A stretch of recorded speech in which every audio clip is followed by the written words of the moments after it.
Carlos Liendro.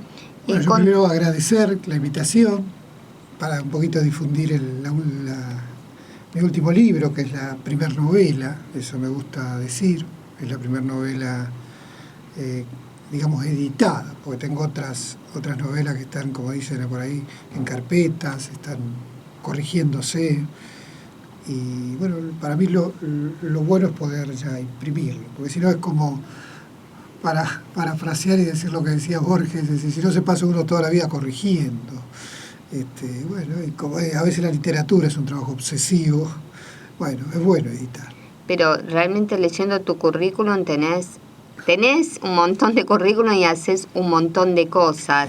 Fueron por etapas, aclaremos esto, porque si no suena, hay cosas que uno las hace así por impulso, por entusiasmo, por compromisos, pero también tiene que ver con etapas. Nosotros somos una generación que, digamos, el 83 empezamos con mucha fuerza en el sentido de la llegada de la democracia, y nos tocó por ahí una adolescencia más difícil, ¿no? En el sentido de, por lo menos de mi parte, y eso aparece en algunos de mis escritos, de enterarme tarde de lo que estaba pasando como realidad. Y en cambio, ves, mi esposa, por ejemplo, ella tenía compañeros desaparecidos. Entonces, después todo eso a veces te sirve para ir viendo cómo van vidas en determinadas épocas, ¿no?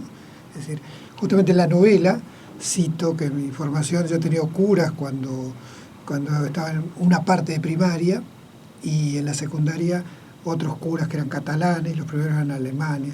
Entonces por ahí mi formación fue un tiempo muy religiosa, y eso también te llevaba a una especie de mundo que no era quizás el mundo de los jóvenes, que habrá sido, o por lo que te comentaba bien a mi esposa, que estaba en el Nacional de Vicente López, donde hubo compañeros desaparecidos. Nosotros no vivimos eso tan directamente, después por ahí nos enterábamos, y yo creo que eso debe marcar mucho, ¿no?, a la gente. ¿Cómo relacionás la psicología con la literatura? Y por varios caminos. La primera es esto que hablaba un poquito fuera de micrófono. Para mí el arte tiene mucho que ver a veces con lo terapéutico. El arte, te hablo desde primero una experiencia que he tenido con hospitales de día, los hospitales psiquiátricos, el Hospital Castex acá en el Gran Buenos Aires, el Hospital Eva Perón, San Martín. Ahí hemos trabajado con pacientes esquizofrénicos, con pacientes de psicosis. Después he encontrado, porque he tenido la suerte por una cátedra que he estado acá en la UBA, de viajar mucho al interior, trabajar, y justamente los hospitales psiquiátricos llegaba, nunca me olvido eso, por el 83 sería, también el Frente de Artistas del Borda, ¿ves? Que lo conocí primero allá, en este caso yo siendo de Buenos Aires, pero lo conocí allá, y después me conecté con todo un grupo que trabajaba aquí en el Borda, y en la línea, ¿no?, de un maestro como Alfredo Moffat, ¿no?, el psicólogo social. Entonces a partir de ahí vas entendiendo que esta ligazón que tiene el arte. Después uno estudia más, si querés, ¿no? Es decir, de lo que significa la poesía en Artaud, qué pasó con Artaud, ¿no?, en Francia, pintores, ¿ves?, desde el punto de vista. Por eso te decía, ¿no?, la primera relación entonces era el arte como algo terapéutico, como algo que ayuda, no solo a liberar, sino a crear y a curar. Eso podría ser un poco una mínima concepción. Háblanos de tus libros. Bueno, comencé, ¿ves? Acá tenés en tus manos, te dejo este libro que se llama Lacan en New York, que después cuando lo leas vas a ver que es un juntado porque dice un poquitito ahí que eran libros que uno no había editado, porque a veces, yo creo que cuando estaba en la secundaria editaba como una revistita, y eran por ahí, ves, dos hojas A4, como diríamos hoy, dobladas, y a mí me gustaba mucho dibujar, entonces armamos con dibujos y poníamos frases, pero esa revista la hacíamos varias copias y la repartíamos. Así que ahí me parece que comenzaba esto, y por supuesto alguna poesía. En ese momento te ubico, si querés, el Flaco Spinetta, que es uno de mis ídolos, o alguna poesía que el tiempo del rock, de Morris. Bueno, poníamos alguna letra. Ahí empezaba esto de que justamente también el escribir había que difundirlo, había que divulgarlo, había que mostrarlo, había que dárselo a alguien. Porque, ¿ves? Por ahí a mí me impactaba mucho la poesía del Flaco con a estos hombres tristes, ¿no? Que cada vez que yo vengo a Buenos Aires varias veces en la semana, y una cosa es ver la ciudad y la locura cuando atravieso por acá desde la Ilía, paso por la 9 de Julio y voy para la Universidad de Lanús, donde estoy, es la locura del tráfico, ¿no? Y otra cosa, cuando uno ve la ciudad desnuda, la ciudad en la noche, cuando paso a las 11, también voy para la zona norte del sur, y me viene esa canción del Flaco Spinetta que habla, ¿no? La ciudad, ¿no? Cómo es la ciudad.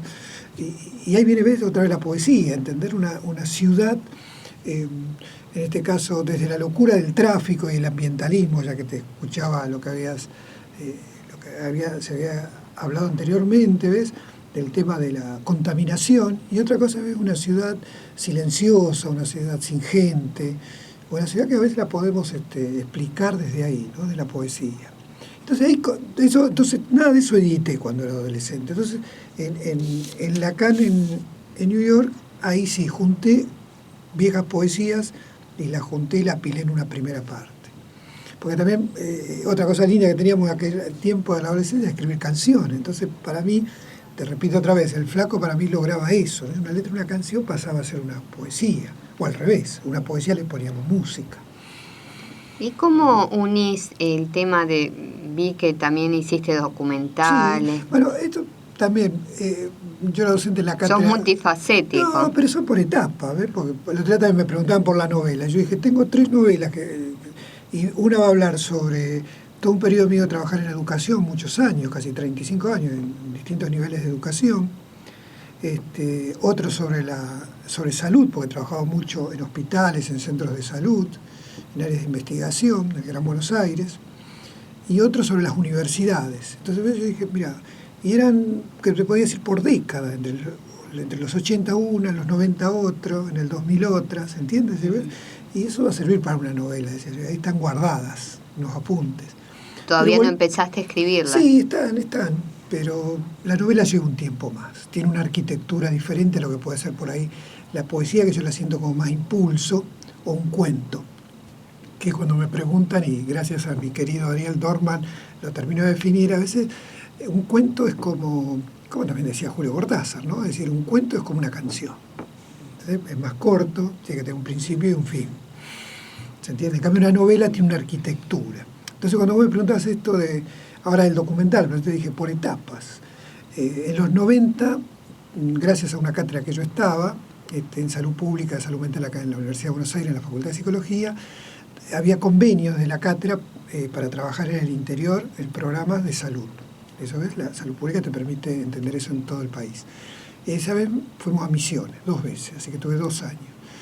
Y yo decía, hay que ir, preparar un informe, un escrito, venir y dar un teórico para los alumnos con un escrito. Y yo dije, ¿por qué no filmar? Y en ese tiempo estaban esas cámaras VHS con el cassette.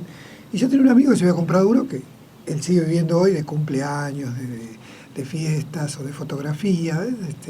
Y él, digo, che, préstamela, y me llevé esa cámara. Y bueno, ¿ves? Estaba en un programa primero estuvimos en lo que sería el Hospital Posadas, que era el programa era de externación de pacientes psiquiátricos, entonces ¿ves? El programa, pues después también estuve acá en Upendor un tiempo viendo esos temas de los programas de salud y los convenios con la universidad. Entonces era eso, entonces era filmar, entrevistar, ¿ves? A los psiquiatras, a los psicólogos que trabajaban, ver las actividades que se llamaban mucho en el interior, labor terapéuticas, filmar las familias. Aparte, ellos tenían el programa de externación, era ir a ver a los pacientes que habían externado, a los pueblos de Misiones, y bueno, iba con la cámara. Todo eso quedó en un documental, si querés ser el primero. No lo pensé en ese momento como un documental, lo pensé como traerlo para mostrar a los alumnos, los teóricos de la Facultad de Psicología. Y después dije, no, esto puede ser un documental. Entonces ahí salió mi primer documental. ¿Cómo se llama? Bueno, se llama Atención de Programas, en este caso, de externación de pacientes. Porque ahí hay que pensar primero un diagnóstico y quién puede ser externado. Porque lo que por ahí la gente sabe poco, como en un tiempo pasó también en discapacidad o con los cotolengos, y la gente iba y los abandonaba. Sí, terrible. ¿Entendés? Entonces con los psiquiátricos sigue pasando lo mismo. ¿Ves? ¿Por qué? ¿Y por qué los abandona? Porque, bueno, no se hacen cargo de esa persona, sea un pariente, sea un vecino, como también pasa con la gente de tercera edad, ¿no? ¿Ves? Estas son estas cuestiones que hoy por ahí Michel Foucault nos permite repensar esto otra vez, ¿no? De las instituciones, la locura, las instituciones los institutos de menores, las cárceles, ¿ves? Te hablo de lugares donde el individuo queda encerrado, queda atrapado. Y después, la segunda vez en Misiones fue un convenio de atención primaria para la salud, y ya esto era en El Dorado. Y ahí lo que después el programa se llamó, el programa de salud, ¿no? Te hablo, se llamó Atención Primaria de la Salud en Situaciones de Frontera, porque ahí era, del otro lado estaba Ciudad del Este, así que era una conexión entre Brasil, Paraguay y Argentina, ¿no?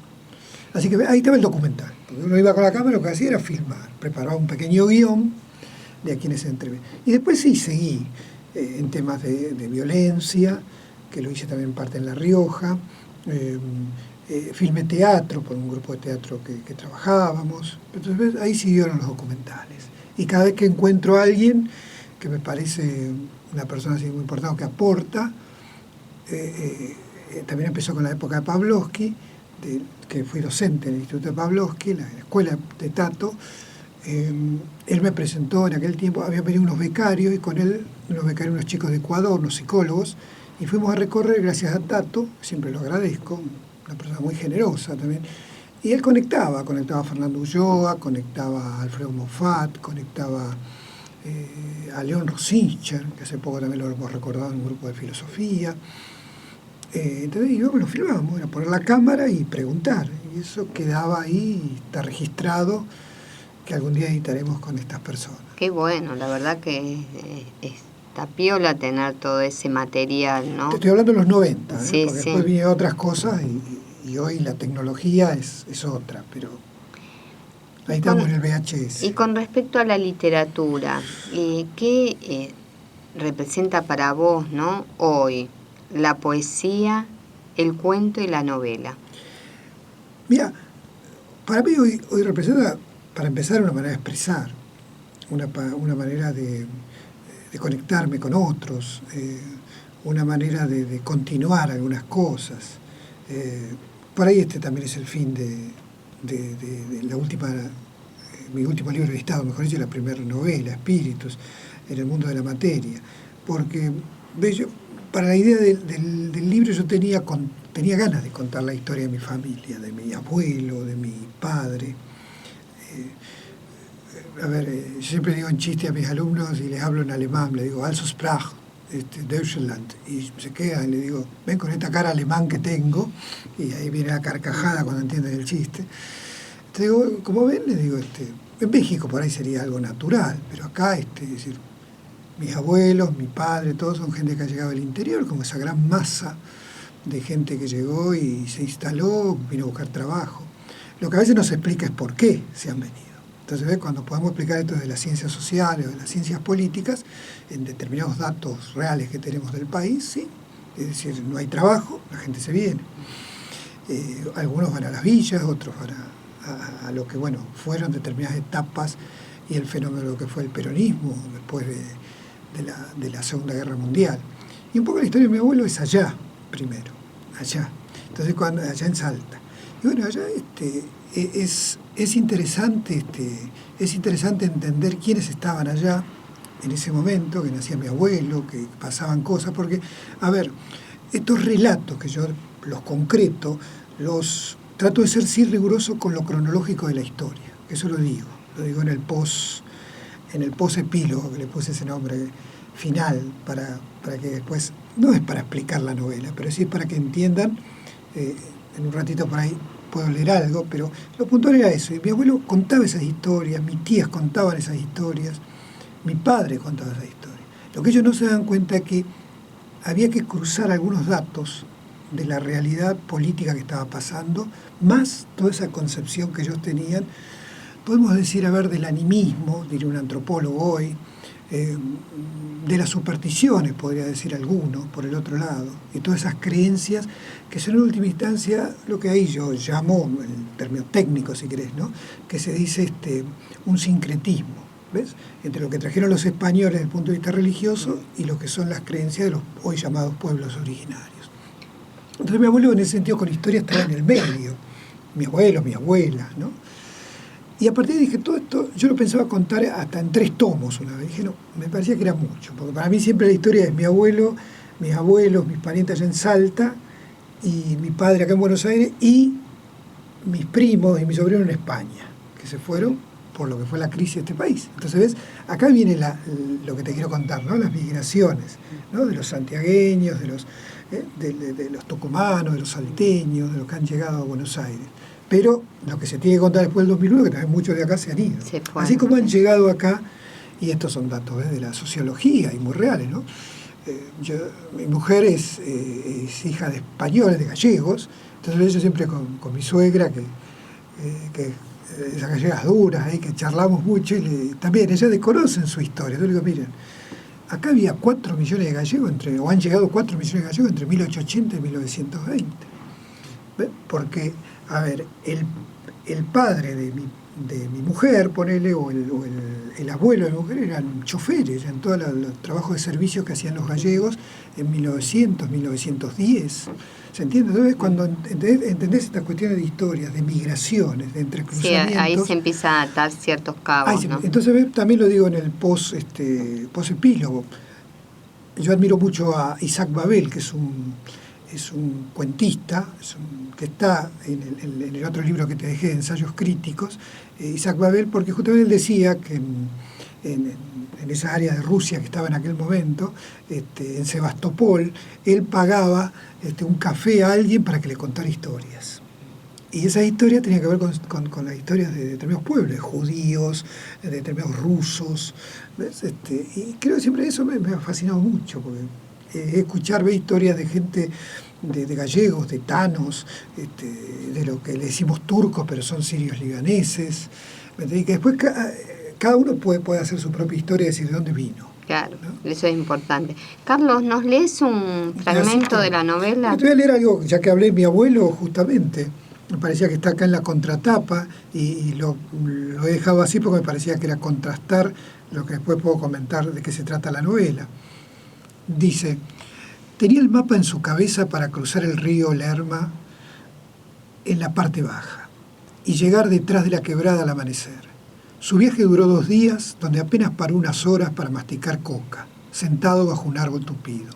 Cuando cruzaba la segunda noche, su caballo se detuvo y comenzó con un relincho largo en medio de una pampa vacía. Quería apurarlo, pero el animal le corcoveaba y se tiraba para atrás. Era como si encontrara algo en esa oscuridad que Zacarías no podía ver. Asentó su mano sobre el cuchillo y tiró de las riendas, pero el caballo no avanzaba. Un movimiento con un sonido cercano de pisada fue lo primero que escuchó. De lo otro solo sintió un planchazo en la cara primero y luego en la espalda. Bajó como pudo y con el cuchillo en mano agarró su poncho para revolearlo a esa sombra que largaba una carcajada. Le parecía que se movía en círculos cuando sintió un olor a azufre. Qué bueno. Y si querés el contraste, porque Dale. esto fue lo que repercutió entre algunos psicólogos cuando se enteraron y les dejaba un enigma, ¿por qué estas 2 historias? Europa era el pasado que había que olvidar. Uno de los libros que había venido leyendo durante el viaje en barco era Malleus Maleficarum, publicado en latín por el siglo XV y utilizado en la Inquisición para enviar a presuntas brujas a la hoguera. Como había descubierto a Freud, buscaba con qué materiales el patriarca vienés había elaborado ese texto que le llegó. Una neurosis demoníaca en el siglo XVII. Se había documentado en Inglaterra sobre el caso de Christopher Heisman. Este era un pintor bárbaro quien decía que había firmado un pacto con el diablo. 8 años después, sufría de convulsiones, de las que se curó por un exorcismo. El enigma que le despertaba la lectura de Freud era cómo hacía aparecer al padre como sustituto del diablo. El pintor luego llevó una vida monacal y volvía a estar en presencia del maligno cada vez que bebía de más. Carlos, recordanos cómo se llama el libro y la gente que está, los oyentes, ¿no? ¿Cómo pueden llegar a él? Bueno, el libro se llama Espíritus en el mundo de la materia, y yo les dejo un correo, porque ahora funcionamos más que nada con los correos, pulsación21@gmail.com, ahí pueden escribir y podemos ver dónde lo pueden retirar, porque no está en librerías, no está tan Por ahí hay 2 lugares que lo vamos a ubicar, pero todavía no circula de una manera, de una distribución tan amplia. Contanos, ¿esta editorial cómo se llama? Sexpo el libro. Es un homenaje justamente a Wilhelm Reich, que es uno de mis, en la línea que yo trabajo en psicología. Me parecía que era un pequeño homenaje cuando él también tenía una editorial, es decir, editaba sus trabajos, sus monografías o sus investigaciones, y como nadie se los quería distribuir, debido al compromiso que tenía Wilhelm Reich, bueno, simple, los armaba. Los armaba él. Esta editorial, vos la dirigís, bueno, contanos un poquito, soy brevemente.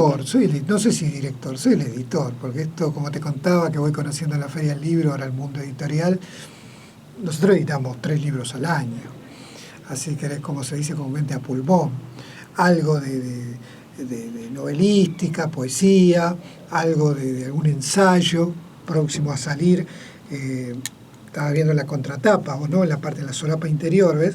El próximo que va a salir ya dentro de poco es Discapacidad en tu aldea, que es un compilado de varios profesionales sobre el tema de la discapacidad, que es un tema que nos interesa actualizarlo y que va en distintos niveles. Pero, bueno, ¿ves? Juntamos a varias personas que escriben, a veces yo hago una pequeña introducción, o por ahí esta vez va un capítulo, y así hacemos, ¿no? Es decir, juntar varias personas que trabajan. Y después, bueno, a veces también editamos algo que tiene que ver con cuestiones de cuentos o de ensayos. Y bueno, por eso te digo, comúnmente salen 2 o 3 libros al año. Bueno, Carlos Liendro, muchísimas gracias por haber estado acá en Noticias Día por Día. Bueno, muchísimas gracias y bueno, espero que los libros puedan difundirse. Muchas gracias.